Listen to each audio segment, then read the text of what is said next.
Gajah Raksa muraleng kanang bule meletus nyarita. Ya, silai montong wakaboga anggapan geus unggul siana bule. Dewek masih kena mampu neruskan ye tarung dari sia. Pikeun mungkas lumakona ye tarung.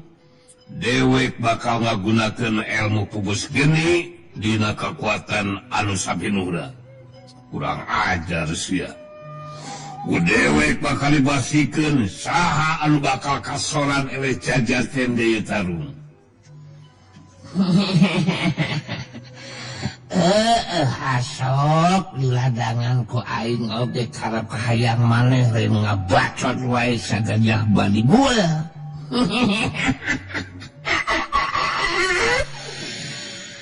Anu jelas mun aing tepikeun ka eleh ku maneh sia kaca hadol. Mangka guru aing si Jawara Idaman bakal ngabebaskeun Dewi Kayang. Moal lulus dijadikan pamajikan. Tapi cek aing ge mun aing eleh kumaneh anjir. Tapi eta kaayaan teh mah bisa jadi kenyataan sia Gajah Baligoe. Sabab tetepe anu bakal eleh mah maneh sia Gajah Orowodoe. Kan bade nyeureun hate ku aing diacak-acak sangarana.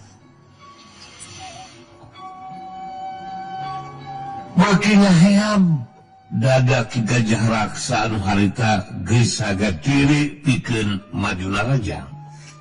Urang ajar sia bebelok. Rasakeun kakuatan pamungkas ilmu dewek dari sia.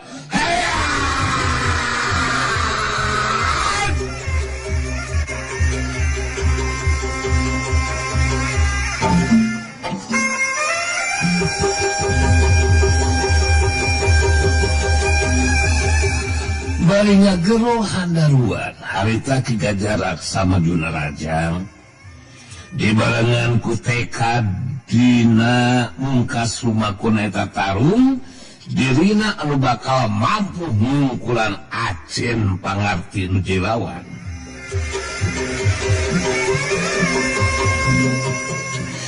Tilu kali panarajang ki Gajah Raksa mangrupa tilu kali sabetan bedog sirujang anu punah pindah sasaran parajangna harita mampu dibendung ditakis ku senjata popongkol anu digunakeun ku Nang Bule.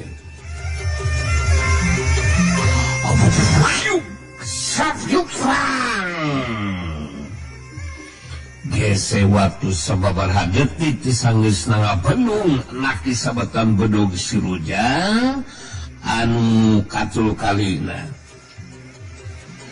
Harita Nang Bule bari huncat kabelah katuhuan badan lawan senjata popongkolna ngahantam kana pigelang leungeun katuhu lawan.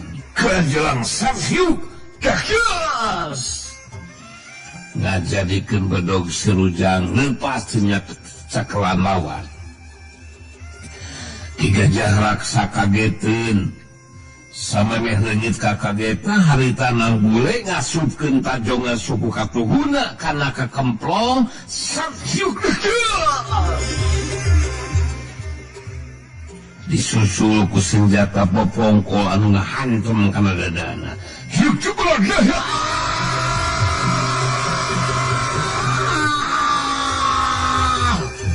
Jana aluhulu buhain edan ulah ajar.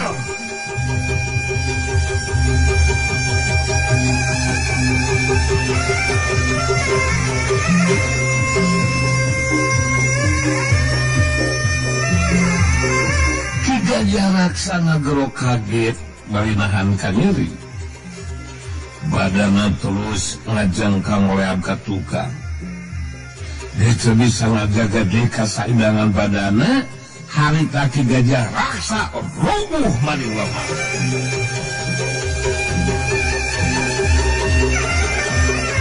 Bareng jeung rubuhna Ki Gajah Raksa, seuneu anu ngapulen kana sakujur badana ge ngadadak jadi pareu. Namun boleh mancu dina tangtunganana. Bari merhatikeun kanuju lawan anu geus dirubuhkeun ku dirina.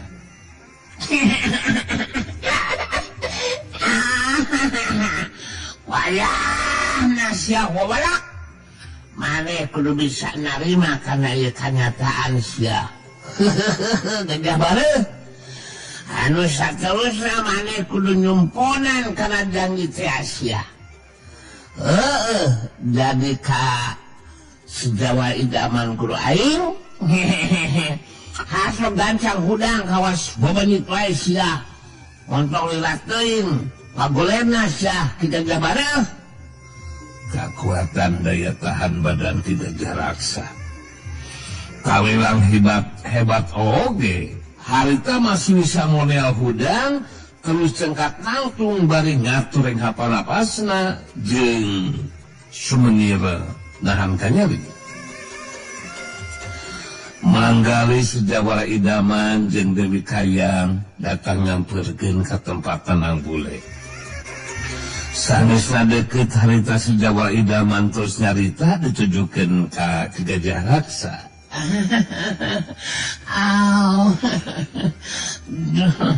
Pertarungan sudah usai Ki Gajah, ya, menjadikan suatu kenyataan yang tidak bisa dibantah lagi.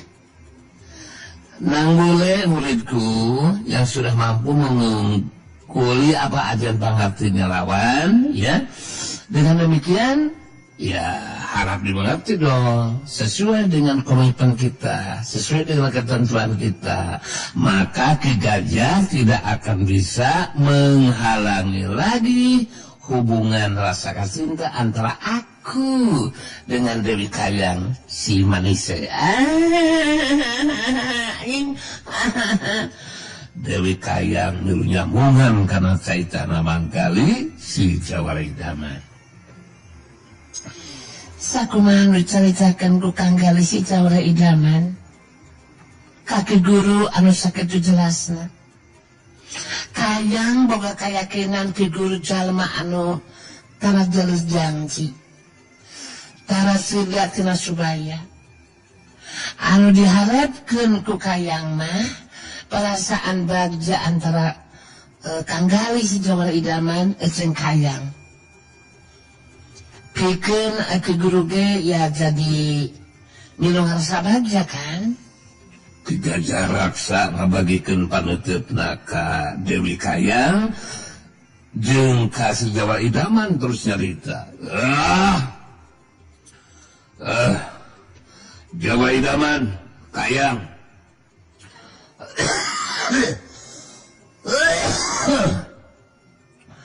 Dewek bisa narima kana ieu kanyataan. Sangka dewek ngaku kana kahebatan anu silaing jawara idaman. Sabab cacakan ku sinang bule murid silaing. Aduh, dewek bisa diungkulan dirubuhkeun. Dewek dada dewek asa lempag. Alah, cacakan ku muridna komo mun gayunan ilain guruna nang bule. Mun dina talung nepikeun kadinyakeun bisa kajadian ngan saukul kesageperakan ge dewek geus bisa dirubuhkeun ku ilain jawara idaman. Manggali si jawara idaman suka kacida hatena. Sabab Ki Gajah anu percaya sapinuna kana kemampuan ajen pangartina si jawara idaman terus nyarita deui. Ahai. Ya sudah. Pasti akan menjadikan seperti itu Ki Gajah ya. Hanya saja tadi aku si Jawara Idaman sebagai seorang guru ya sudah mewanti-wanti sama Nang Bule, yaitu jangan sampai menandasa lawan. Meskipun sangat mudah sekali untuk nandasannya, tapi isokelah itu bukan udagan yang utama ya. Tadi Nang Bule kan ketika merubuhkan Ki Gajah menggunakan jurus belentuk ngapung. Itu namanya ya, belentuk ngapung nong nang nong jering. Ahai, kalau saya menggunakan kekuatan sepenuhnya, sudah bisa dipastikan Ki Gajah rubuh dalam keadaan menang kalak banget dan sekaligus tidak ada nyawaan. Parat pokoknya lahir ke dunia teh. Ahai, bukan begitu Nang? Nya benar eta nu dicatekeun ku si Jawara Idaman guru aing teh Ki Gajah. Anu matak maneh meungeus montong rek halangan kana karep kahayang nu jadi murid. Ya. Sakuduna maneh ge milu bagja Ki Gajah. Milu bagja sabab nu jadi murid ge keur ngarasakeun bagja. Kumaha kaharti Gajah limurang teh? Atuh puguh we kaharti Nang Bule. Syukur. Dewek geus jelas mereka halang-halang deui kana kahayang anu jadi murid. Malah dewek bakal milu nyaksian dina waktu sementara salamatanana. Ngaresmikeun galaki rabi iraha kira-kira na waktuna engke teh Jawara Idaman. Ahai. Ya, tentang masalah waktu untuk rendengan, yaitu mendahulup, ya tentu saja menunggu dulu murid aku, ya. Tidak begitu, tidak secepat itu kejadiannya. Jadi harus ada proses lah. Selesai menumpi dirinya di dalam Sumerogok Padamping, melaksanakan tugas dari gurunya. Nanti kalau sudah rengse menumpi dirinya, ya kemudian akan pulang ke kampung kahuripan. Ya, lah. Jadi meresmikan Mulaki Rabi itu di kampung kahuripan Ki Gajah ya. Jadi tenang sajalah. Nanti juga beberapa hari sebelum pelaksanaan tentu akan ada yang mengurung ya membejaan kepada Ki Gajah. Mencarikan cukup jelas kan? Jelas.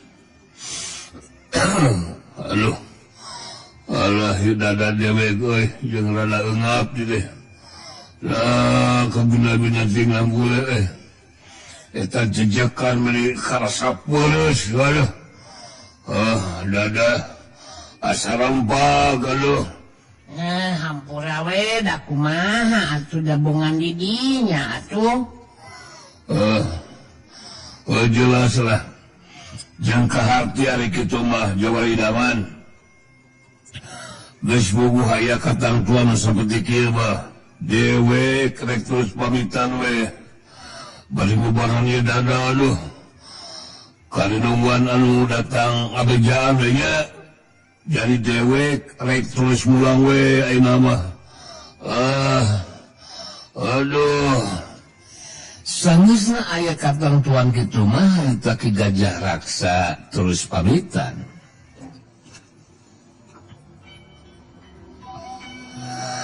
Sanggeusna Ki Gajah Raksa ini kaya Nang Bule ge pulih deui normal seperti biasa. Dewi kayang harret ka Nang Bule betus nyarita.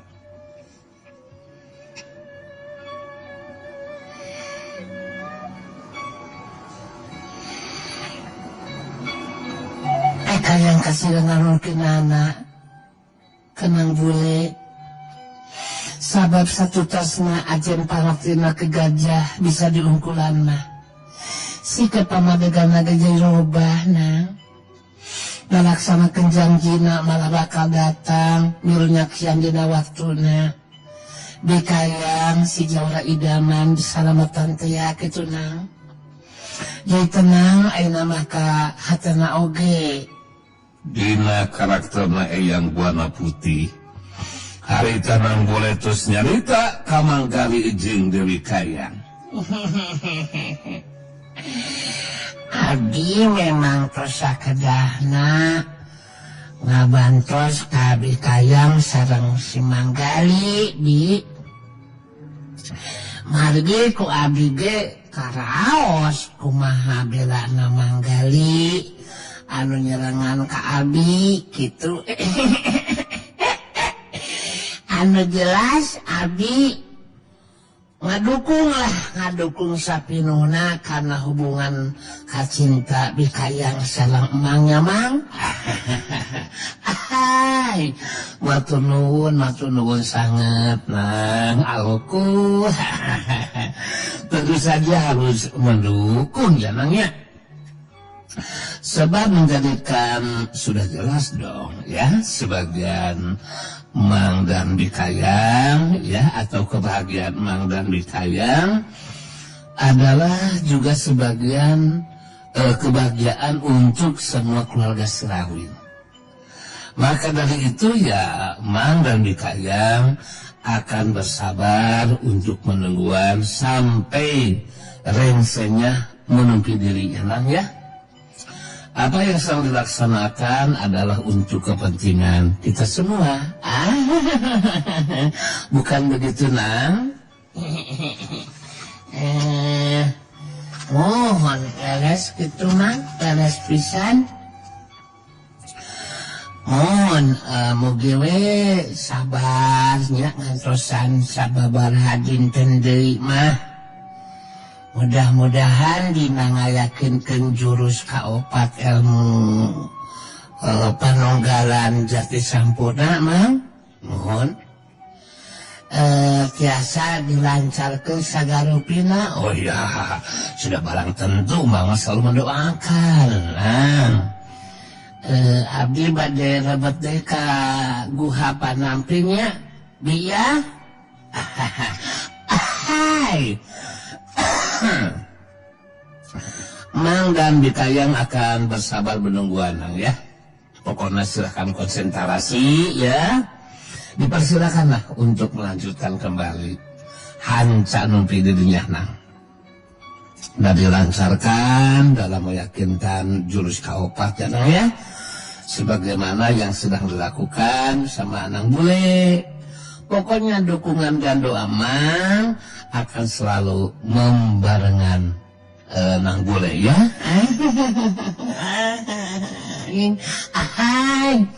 Nang bule ngajerat ngan sakolepat geus asup ka jero sumur Rego Panamping. Manggali sejawara idaman pada ngarasa suka jeung bagja hatena. Sabab nu diharapkeun ku maranehna duaan bakal jadi kenyataan. Tinggal sabar nuan heula tepikeun ka rengsena nang bule numpi dirina mangsa yakinkeun ilmu panunggalan jati sampurna nu aya dina catetan rahasia titinggalna Eyang Jati Nur Alam.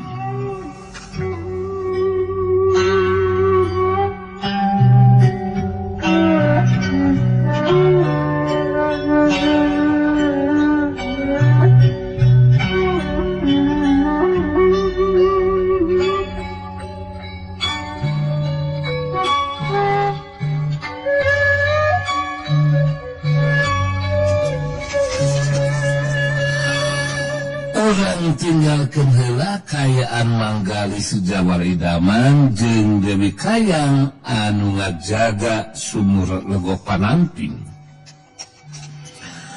Caturkeun harita di tempat sejen baraya podka baraya cakra non alina anu geus bisa ngaloskeun diri lantaran Sugarba menang memang jarang balik ka imah. Dina wanci ngagayuh subuh dua orang anak buahna Sugarba keur salare tibra. Harita terus ngalamat ini tujuanana geus pasti sakumaha anu kungsi dicaritakeun ku Jaka Sinangling teu kudu bingung, anu dituju lebih hade datang ka kampung kahuripan. Wanci kaborangnakeun dina kaya non alina keur lempang. Harita bet diparengkeun pasarano jeung Kisangkal Wulung jeung Mbah Ragahejo anu rek mulang ka Pasir Gumarang, sedengkeun Andaru mah dititipkeun ka salah seorang tabib sina diubaran tatu di jerona. Mbah Ragahejo nitah ka Kisangkal Wulung pikeun nyangkalak non alina. Sakumaha anu geus kungsi diobrolkeun dina sesa umur jeung waktuna, manehna hayang boga pamajikan anu ngaulaan ka dirina. Tapi hayang kawanoja katurunan Walanda. Parang ningali non alina anu keur lempang sorangan langsung jadi katarik perhatianana. Saterusan nitah Kisangkal Wulung pikeun nyangkalak non alina. Harita non alina jadi ngarandeg lengkahna.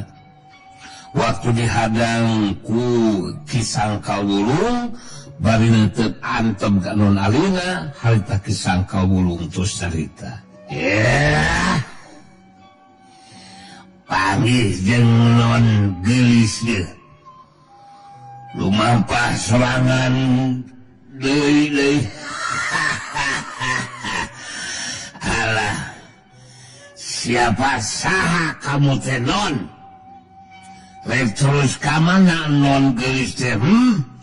Non alina rada murungkut bangun arus seuneun ku Kisangkal Wulung bari terus kawalon. Punya nama Alina. Orang banyak bilang non Alina, you know? Nu dituju, ik mau menuju kampung kahuripan. Kamu orang siapa, ha? Ngaran dewek Raden Cecep Kisangkal Wulung non alina. Panggilan sehari-hari Jepri. Siplok. Jadi non teh reka kampung kahuripan ya. Atuh jauh keleh non geulis yang cantik jelita.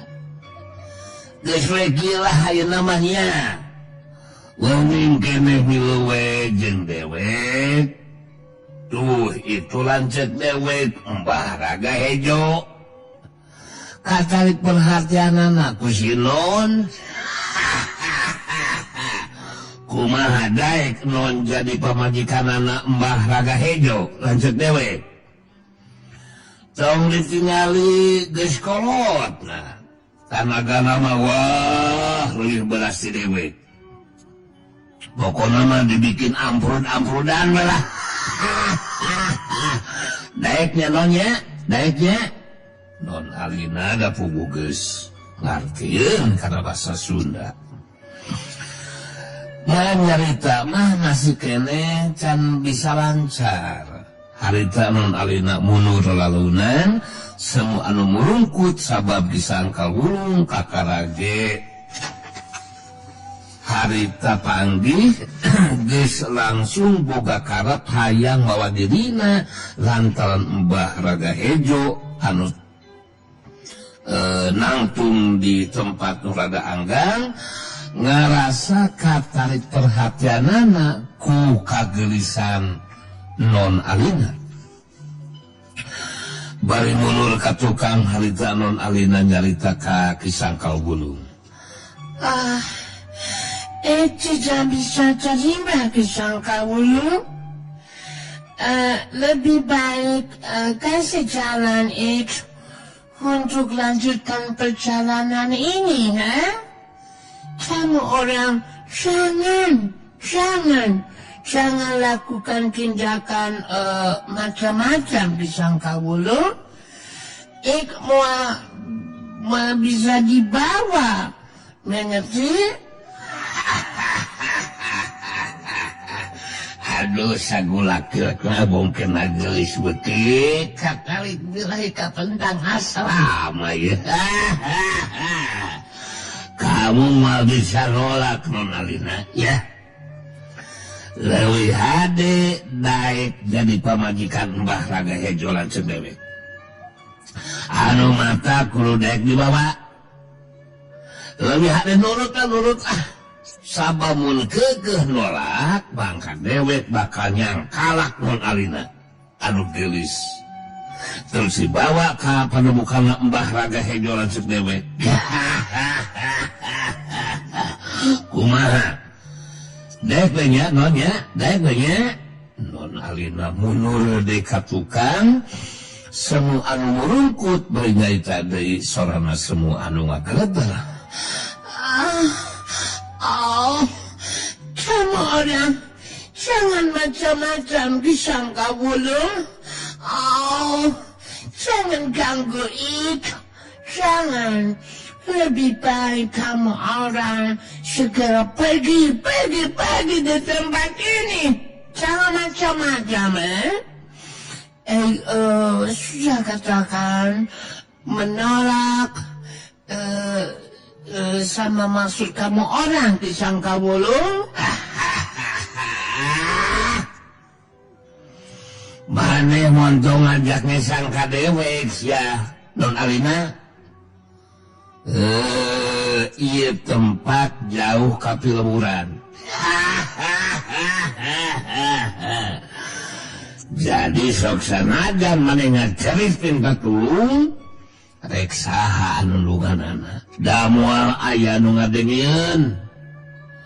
Mun maneh keukeuh nolak tapaksa ku dewek bakal dicangkalak non Alina. Hasok mending keneh milu dina kaayaan aman atau dicangkalak ku dewek non Alina. No, tidak Kisangkal Bulung. Tetap nolak. Kamu orang jangan coba-coba lakukan tindakan macam-macam. Lebih baik pergi. Get out. Ulah ganggu sama Eka. Jangan alabo kuut, alabo kuut. Get out. Maneh kala ngajak ngesang sia non Alina rasakeun sia non Alina ngan saukur bisa ngagunakeun senjata pistol karena ilmu bela diri mah puguh memang teu bisa. Teu matak aneh mun Kisangkal Bulung harita teu kudu hese ngalumpukeun non Alina. Anu terus kalumpuruk mudupuruk leuleus taya tangan pangawasa. Barang rek dipangku ku Kisangkal Bulung adadak harita aya cirim anu ngajerat datang. Jerat sidung. Gedeg. Saterusna eta cirim mancu dina tangtunganana. Cirim anu anjar datang teh tetela barat cakra Jaka Sinangling geningan. Harita Jaka Sinangling dina sikapna anu tanes terus cerita. Hai, Andika ulah coba-coba mawa non Alina. Kurang ajar dinya. Tindakan dilakukan ku Andika mangrupa tindakan anu teu pantas salaku jago kolot kalah ngalakukeun tindakan ka awewe lemah anu teu bisa barontak ngalawan. Pugue kisangkal wulung jadi kasinggung. Nutup seukeut ka Jaka Sinangling terus carita. Ya. Saha si lainna? Langsung bisa nyebut garang ka si Non Alina. Dewek si sangkal wulung si lain montong coba-coba dari sia. Montong pipiluan karena urusan dewek. Saha si lain, he? Ngaran kuing Jaka Sinangling. Saha? Ngaran kuing Jaka Sinangling. Kuring geus nyaho kana ngaran eta si Non. Sabab kuring memang wabuh ka manehna. Anu mata kuring ayeuna bakal ngahalangan kana karep pamangsudan Andika kisangkal wulung. Anu rek bawa Non Alina anu geus aya dina panghulu-panghulupuhan. Leuwih hade Andika gancang ini tinggalkeun di Patumbatan. Kisangkal wulung jadi bedah amarahna. Sabab Jaka Sinangling ngahalangan kana karep pamaksudanana. Langsung lantukeun sikapna pikeun ngalakukeun tindakan ka Jaka Sinangling.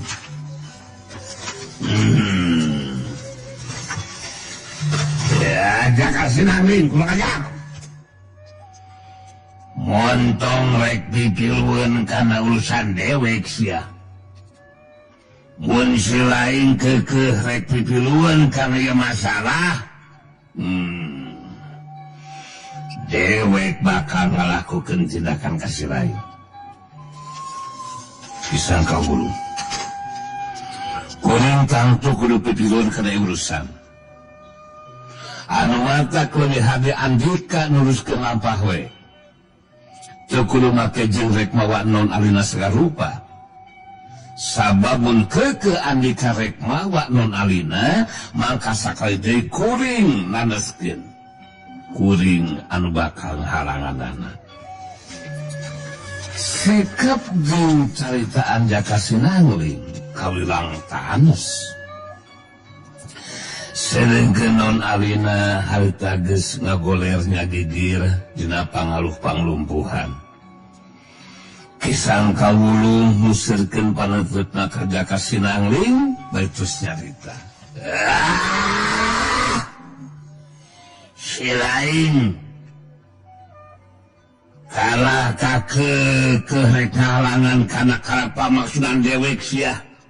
Jaka Sinangling kurang ajar si lain. Dewek mereka tangtuan tarung selain aja dewek. Mun nepikeun ka dewek jajatan si Non Alina bakal dibebaskeun ku dewek. Saka dewek bakal ini terus ke lampah. Dina gasak talungna. Heya!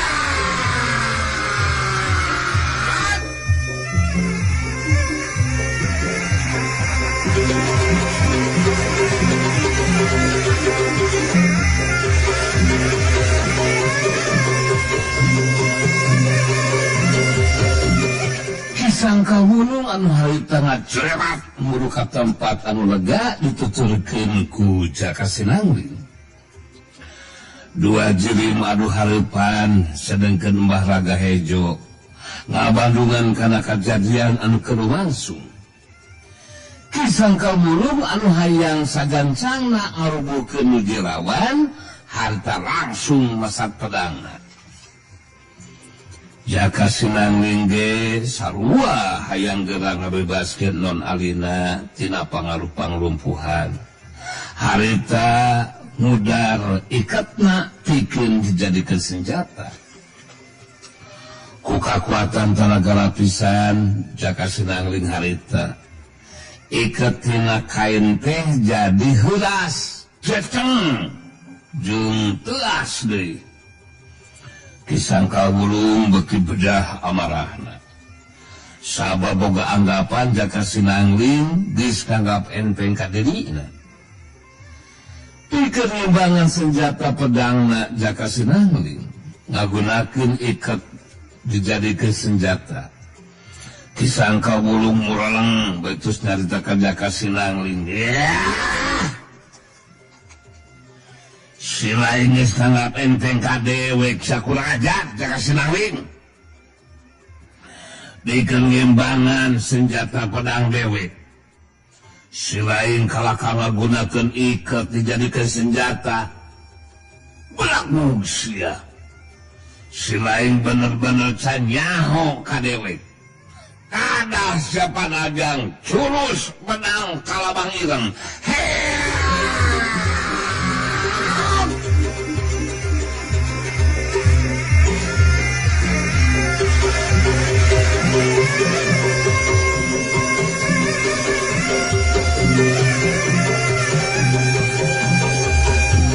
Surewat Kisangkal wulung demi helaan Majuna Raja ngagunakeun jurus pedang kalabang ireng. Jaka Sinangling ngimbangan panarjang lawan ngagunakeun ilmu silat layang Wajrakala.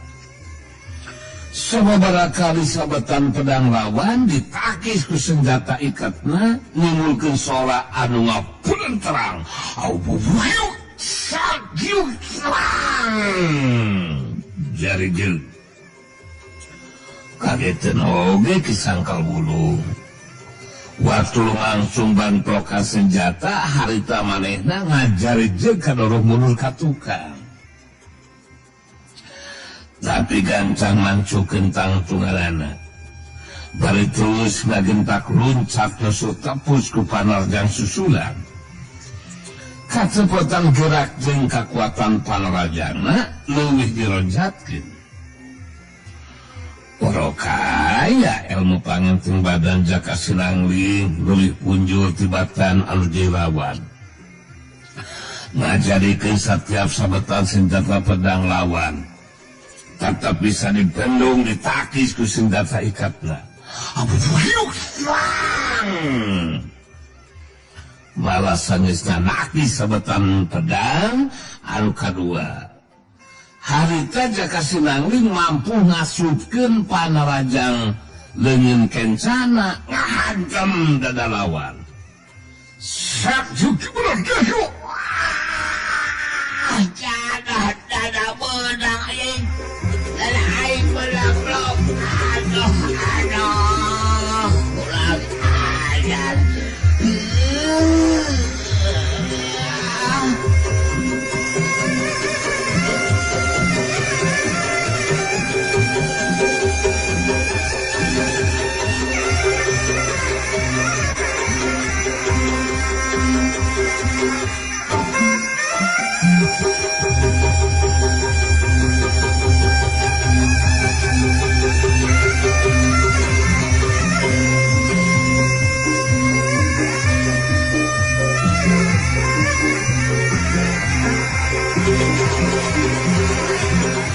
Kisangkal wulung ngagro kaget bainahan ka nyeri terus ngadalik deug mundur sabalengkah ka tukang. Kisangkal wulung gancang ngajaga kaseimbangan badana. Saterusna mancukeun tangtunganana. Kisangkal wulung kerung bari ngahulang terus ngupatina jero hatena. Haram jadah. Aduh, aing kapalingan gerak. Jadi kabenangan ku panarjang lawan. Aduh. Ilmu silat Jaka Sinangling teh langsung bisa dianggap enteng geus wulu. Malah kekuatan tenaga lapisan oge mampu nembus kana kekuatan ilmu Watu Galung. Waduh. Anu ngalapis sakujur badan aing. Aing jadi penasaran pila aku kudu jajaten ku si Jaka Sinangling. Aduh, urang ajar.